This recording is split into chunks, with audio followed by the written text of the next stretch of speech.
Diabetes is become so common that India வந்து diabetic capital of the வேர்ல்டுனே சொல்கிறாங்க. Diabetes இருக்கிறவங்களுக்கு வரக்கூடாத ஒரு ப்ராப்ளம் டயபெட்டிக் ஃபுட் அல்சர். 100 பேருக்கு diabetes இருந்தால் அதில் 5 பேருக்கு காலில் புண்ணு வரலாம்.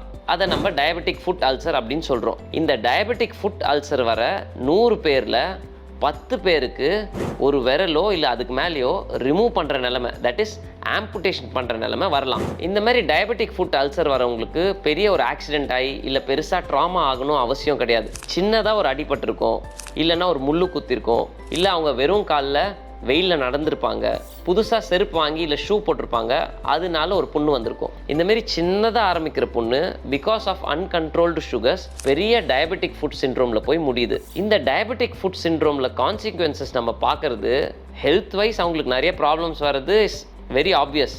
பட் அப்பார்ட் ஃப்ரம் தட் எல்லாருக்குமே ஒரு பெரிய ஃபினான்ஷியல் கன்ஸ்ட்ரெயின் வரதை நம்ம பார்க்குறோம்.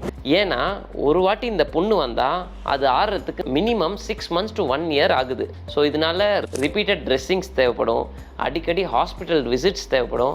அண்ட் மோர் இம்பார்ட்டன்ட்லி ஒரு வாட்டி டயபெட்டிக் ஃபுட் வந்தால் அவங்களால ஒழுங்காக வேலைக்கு போக முடியாது. ஸோ நீங்கள் ஒரு டயபெட்டிக்காக இருந்தீங்கன்னா ரெகுலராக உங்கள் காலை செக் பண்ணுங்கள்.